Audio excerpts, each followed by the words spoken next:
Hi hello friends, welcome to our தகவல் channel. இன்றைக்கி நம்ம என்ன வீடியோ பார்க்க போகிறோம்னா, மெட்ராஸ் ஹைகோர்ட்லேருந்து 2000க்கும் மேலே வேக்கன்சிஸ் வந்து ரிலீஸ் பண்ணியிருக்காங்க. மாவட்டம் வாரியாக ஒவ்வொரு மாவட்டத்துக்குமே தனித்தனியாக office assistant, driver, junior bailiff, senior பெயிலிஃப்னு பலவிதமான போஸ்ட் வந்து ரிலீஸ் பண்ணியிருக்காங்க. இதுக்கு இப்போ நிறையா பேர் வந்து அப்ளை பண்ண ஸ்டார்ட் பண்ணியிருப்பீங்கன்னு நினைக்கிறேன். நீங்கள் அப்ளை பண்ணும்போது ஒரு சில சந்தேகங்கள் நிறைய பேர்த்துக்கு வந்து வருது. ஸோ வந்து அந்த சந்தேகத்தை கிளியர் பண்ணுற விதமாக தான் இந்த வீடியோ இருக்கும்.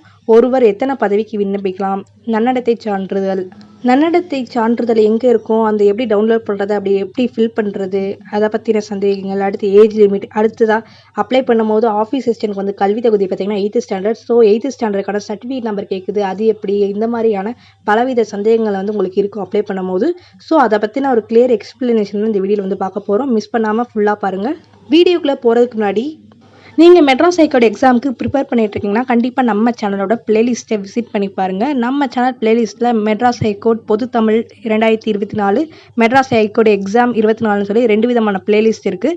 பொது தமிழ் பிளேலிஸ்ட்டில் பார்த்தீங்கன்னா ஃபுல் அண்ட் ஃபுல் வந்து உங்களுக்கு தமிழில் வந்து டாபிக் வைஸ் வந்து ஒவ்வொரு டாப்பிக்காக தனித்தனியாக இம்பார்ட்டன்ட் கொஷின்ஸ், அடுத்து டாபிக் வைஸ் உள்ள முக்கியமாக கேட்கக்கூடிய கேள்விகள் எல்லாமே தனித்தனி டாபிக் வைஸாக கொடுத்துருக்கோம். கண்டிப்பாக வந்து செக் பண்ணி பாருங்கள்.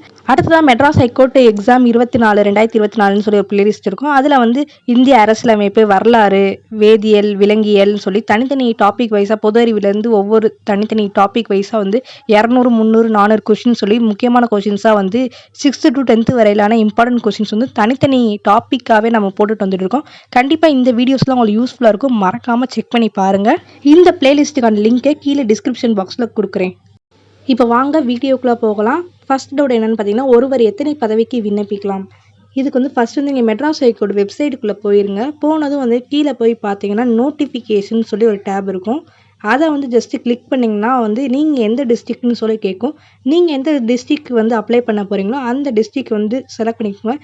மேக்ஸிமம் வந்து உங்கள் சொந்த மாவட்டத்திலே வந்து நீங்கள் அப்ளை பண்ண பாருங்கள். நீங்கள் வேறு டிஸ்ட்ரிக்ட் வந்து அப்ளை பண்ணி அந்த டிஸ்ட்ரிக்டில் வந்து உங்களுக்கு ஜாப் வந்து நீங்கள் செலக்டட் ஆகிட்டிங்கன்னா அந்த ஊரில் தான் உங்களுக்கு வந்து போஸ்டிங் வந்து இருக்கும். நீங்கள் வந்து போஸ்டிங் வந்து உங்கள் சொந்த மாவட்டத்துக்குலாம் சேஞ்ச் பண்ண முடியாது. அப்படி ஓகேனா நீங்கள் வந்து வேறு டிஸ்ட்ரிக்ட் வந்து நீங்கள் போட்டுக்கலாம், அப்ளை பண்ணிக்கலாம்.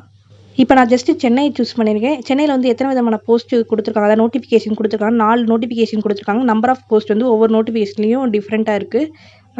ஒரு நோட்டிஃபிகேஷனில் டிரைவர் போஸ்ட்டு, இன்னொரு நோட்டிஃபிகேஷனில் காப்பீஸ் அட்டெண்டட், ஆஃபீஸ் அசிஸ்டண்ட், அடுத்த நோட்டிஃபிகேஷனில் வந்து வாட்ச்மேன், வாட்டர் உமன், இந்த மாதிரி பல விதமான போஸ்ட்டு கொடுத்துருக்காங்க. அடுத்ததில் வந்து எக்ஸாமினர், ஜூனியர் பெயிலிஃப், ஜெராக்ஸ் ஆப்ரேட்டர், இந்த மாதிரி வந்து 4 நோட்டிஃபிகேஷன் கொடுத்துருக்காங்க. அதுக்கான வேக்கன்சிஸும் வந்து தனியாக கொடுத்துருக்காங்க. இதில் நீங்கள் எத்தனை பதவிக்கு அப்ளை பண்ணலான்னு பார்த்தீங்கன்னா, இதில் இருக்கிற நீங்கள் எந்த பதவிக்குனாலும் எத்தனை பதவிக்குனாலும் நீங்கள் அப்ளை பண்ணிக்கலாம். அப்ளை பண்ணால் ஒரே பதவிக்கே தான் நீங்கள் அப்ளை பண்ணக்கூடாது. இப்போ உதாரணத்துக்கு நீங்கள் வந்து ஆஃபீஸ் அசிஸ்டன்ட் போஸ்ட்டை வந்து இப்போ நீங்கள் வந்து சென்னை மாவட்டத்துக்கு வந்து அப்ளை பண்ணுறீங்கன்னா வேறு எந்த டிஸ்ட்ரிக்ட்டுமே வந்து நீங்கள் வந்து ஆஃபீஸ் அசிஸ்டன்ட் போஸ்ட்டை வந்து நீங்கள் அப்ளை பண்ண முடியாது. இதுவே வந்து நீங்கள் வந்து ஆஃபீஸ் அசிஸ்டன்ட் சென்னை, ஜூனியர் பெயிலிஃப் வந்து வேறு டிஸ்ட்ரிக்ட் இந்த மாதிரி அப்ளை பண்ணிக்கலாம். பட் ஒரே போஸ்ட்டு வேறு வேறு மாவட்டத்துங்களுக்கு வந்து நீங்கள் அப்ளை பண்ண முடியாது. ஒரு போஸ்ட்டு ஒரு மாவட்டத்துக்கு தான் அப்ளை பண்ணணும். நீங்கள் வேறு போஸ்ட்டு வேறு மாவட்டங்களுக்கு அப்ளை பண்ணிக்கலாம். ஆனால் வந்து அப்படி பண்ணுறது வந்து உங்களுக்கு தான் வந்து அது கஷ்டமாக இருக்கும். ஏன்னா நீங்கள் சொந்த மாவட்டத்துக்கு அப்ளை பண்ணால் தான் உங்களுக்கு போஸ்டிங் வந்து சொந்த மாவட்டத்திலே கிடைக்கிறதுக்கான வாய்ப்பு இருக்குது. அடுத்ததாக நிறைய பேருக்கு என்ன டவுட் இருக்குன்னா, இப்போ office assistant, copies attender, driver, examiner, junior பெயிலிஃப் இந்த மாதிரி தனித்தனியாக நீங்கள் அப்ளை பண்ண போகிறீங்கன்னா தனித்தனியாக அப்ளை பண்ணணுமான்னு கேட்டிங்கன்னா அப்படி கிடையாது. இப்போ வந்து அவங்க நோட்டிஃபிகேஷன் சொல்லி தனித்தனியாக கொடுத்துருக்காங்க. இப்போ நோட்டிஃபிகேஷன் 103 டிரைவர் போஸ்ட் மட்டும் நீங்கள் அப்ளை பண்ணிக்கலாம். அதுவே நீங்கள் நோட்டிஃபிகேஷன் 116ன்னு எடுத்திங்கன்னா அதில் வந்து 2 போஸ்ட் அப்ளை பண்ணிக்கலாம். அப்போ நீங்கள் ஒரே அப்ளிகேஷன்லேயே வந்து 2 போஸ்ட்டையும் செலக்ட் பண்ணிங்கனாலே ஒரே அப்ளிகேஷன்லேயே இது முடிஞ்சிடும்.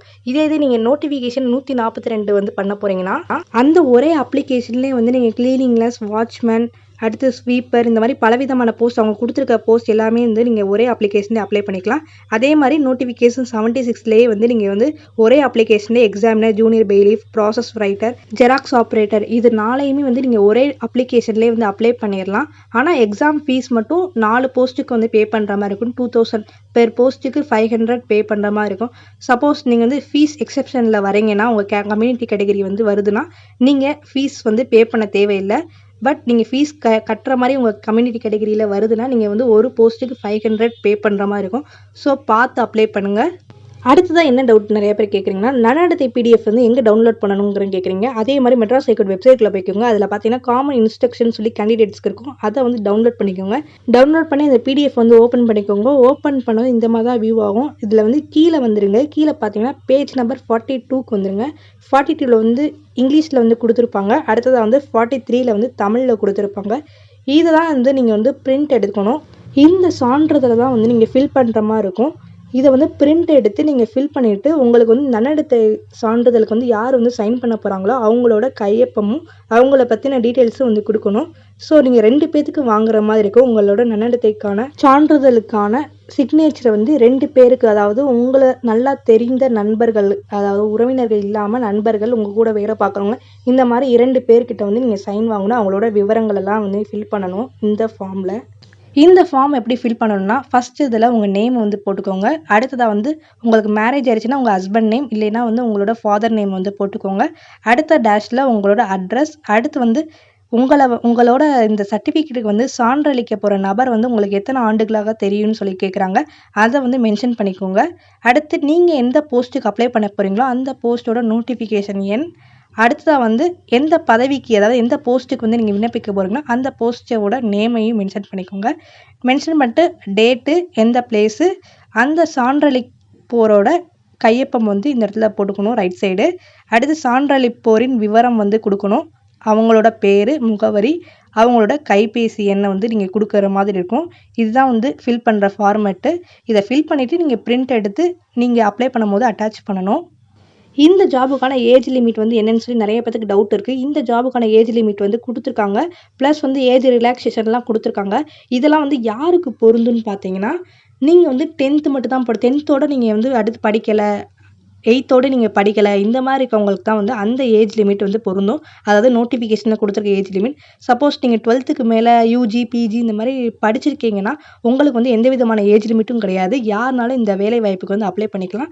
நீங்கள் ஒரு 8th, 10th இந்த மாதிரி குறிப்பிட்ட படிப்பு தான் படிச்சிருக்கீங்கன்னா கண்டிப்பாக வந்து உங்களுக்கு இந்த ஏஜ் லிமிட் வந்து இருக்கணும். சப்போஸ் நீங்கள் அதுக்கு மேலே வந்து என்ன 12க்கு மேலே நீங்கள் என்ன படிச்சிருந்தாலுமே உங்களுக்கு வந்து ஏஜ் லிமிட் வந்து கிடையாது. நீங்கள் வந்து யாருனாலும் அப்ளை பண்ணிக்கலாம். அடுத்ததாக வந்து என்னென்னு பார்த்தீங்கன்னா, மெட்ராஸ் ஹைகோர்ட் எக்ஸாமுக்கு வந்து நீங்கள் அப்ளை பண்ணுறீங்கன்னா ஆஃபீஸ் அசிஸ்டன்ட் போஸ்ட்டுக்கு வந்து 8th ஸ்டாண்டர்ட் தான் வந்து கல்வி தகுதி. ஜூனியர் பெயிலிஃப், சீனியர் பெயிலிஃப், எக்ஸாமினர் இந்த மாதிரியான போஸ்ட்டுக்கு வந்து 10th தான் வந்து கல்வி தகுதி. ஆனால் வந்து ஆஃபீஸ் அசிஸ்டண்ட்டுக்கு வந்து 8th தான் வந்து கல்வி தகுதியாக இருக்குது. ஸோ அதனால் வந்து அப்ளை பண்ணும்போது எஜுகேஷன் குவாலிஃபிகேஷன் வந்து 8th ஸ்டாண்டர்டோட சர்டிஃபிகேட் நம்பர், எப்போ முடிச்சிங்க, இந்த மாதிரி 8th ஸ்டாண்டர்டுக்குரிய டீட்டெயில்ஸுமே வந்து கேட்குறாங்க. ஸோ நீங்கள் அப்ளை பண்ணுறப்ப உங்களோட 8th ஸ்டாண்டர்ட் சர்டிஃபிகேட் நம்பர் வந்து கொடுக்குற மாதிரி இருக்கும். முடிஞ்ச அளவுக்கு உங்கள் ஸ்கூலில் போய் கேட்டு சர்டிஃபிகேட்டை வந்து வாங்க பாருங்கள். 8th ஸ்டாண்டர்டுக்கான certificate. அப்படி கொடுக்க முடியாத பட்சத்தில் இருந்தீங்கன்னா, அதாவது வேறு ஊரில் இருக்கீங்க, இந்த மாதிரி உங்களால் போக முடியாத சூழ்நிலை இருந்துச்சுன்னா கொஞ்சம் வெயிட் பண்ணுங்கள் அப்ளை பண்ணுறதுக்கு. ஏன்னா வந்து நிறைய பேர் இந்த மாதிரி வந்து ப்ராப்ளம் வந்து இருக்குது 8th ஸ்டாண்டர்ட் சர்டிஃபிகேட்டுக்கு என்ன பண்ணுறதுங்கிறக்காக. அதனால நிறைய பேர் வந்து நிறைய விதமாக வந்து மெட்ராஸ் ஹைகோர்ட்டோட மெயில் ஐடிக்கு வந்து மெயில் பண்ணிட்டு தான் இருக்காங்க. ஸோ வந்து கொஞ்சம் வெயிட் பண்ணி பாருங்கள். அவங்க இதுக்கு வந்து ஏதாவது ஒரு ஆக்ஷன் எடுத்து அந்த சர்டிஃபிகேட் நம்பர் அந்த ஆப்ஷனை வந்து எடுத்தாலும் எடுக்கலாம். சப்போஸ் அவங்க எடுக்கலைனாலுமே நீங்கள் வேறு வழி கிடையாது. உங்கள் ஸ்கூலில் போய் கேட்டு வாங்கி தான் ஆகணும். ஏன்னா வந்து அது மேண்டட்ரியாக வந்து நீங்கள் போட்டு தான் ஆகணும் சர்டிஃபிகேட் நம்பர். ஸோ வந்து நீங்கள் வேறு ஏதாவது சும்மா ஏதாவது ஒரு நம்பர் கொடுத்தீங்கன்னா கூட நீங்கள் ஜாபில் செலக்ட் ஆனதுக்கப்புறம் சர்டிஃபிகேட் வெரிஃபிகேஷனில் வந்து அவங்க வந்து அதை ப்ரூஃப்க்கு வந்து கேட்பாங்க. அப்போ வந்து நீங்கள் ரிஜெக்ட் ஆகிறதுக்கு வாய்ப்பு இருக்குது. ஸோ இவ்வளோ கஷ்டப்பட்டு நீங்கள் அவ்வளோ தூரம் போயிட்டு ரிஜெக்ட் ஆகிறதுக்கு வாய்ப்பு இருக்குது. ஸோ கண்டிப்பாக வந்து 8th ஸ்டாண்டர்ட் சர்டிஃபிகேட் வந்து வாங்கி வச்சிருக்கிறது நல்லது. சப்போஸ் அவங்க எதுவும் ஆக்ஷன் எடுத்து அதை ரிமூவ் பண்ணிட்டாங்கன்னா நோ இஷ்யூஸ், ப்ராப்ளம் கிடையாது. நீங்கள் வாட்டுக்கு எப்பயும் போல் நீங்கள் அப்ளை பண்ணிடலாம். எது நடக்குதுன்னு கொஞ்சம் பொறுத்திருந்து பார்ப்போம். மெட்ராஸ் ஹைகோர்ட் எக்ஸாமை பற்றி வேறு எதுவும் சந்தேகங்கள் இருந்துச்சுன்னா கண்டிப்பாக கமெண்ட் பாக்ஸில் கமெண்ட் பண்ணுங்கள். இந்த வீடியோ பிடிச்சிருந்தா கண்டிப்பாக லைக் பண்ணிவிட்டு மறக்காமல் நம்ம சேனலை சப்ஸ்கிரைப் பண்ணிக்கோங்க. அப்போ தான் நம்ம போடுற அடுத்தடுத்த வீடியோஸ் உங்களுக்கு நோட்டிஃபிகேஷனாக வந்து சேரும். ஏன்னா இனிமேல் அடுத்தடுத்து நம்ம டாபிக் வைஸ் வந்து இம்பார்ட்டன்ட் கொஷின்ஸ் வந்து போட போகிறோம். ஸோ மறக்காமல் நம்ம சேனலை சப்ஸ்கிரைப் பண்ணி வச்சுக்கோங்க. தேங்க்ஸ் ஃபார் வாட்சிங்.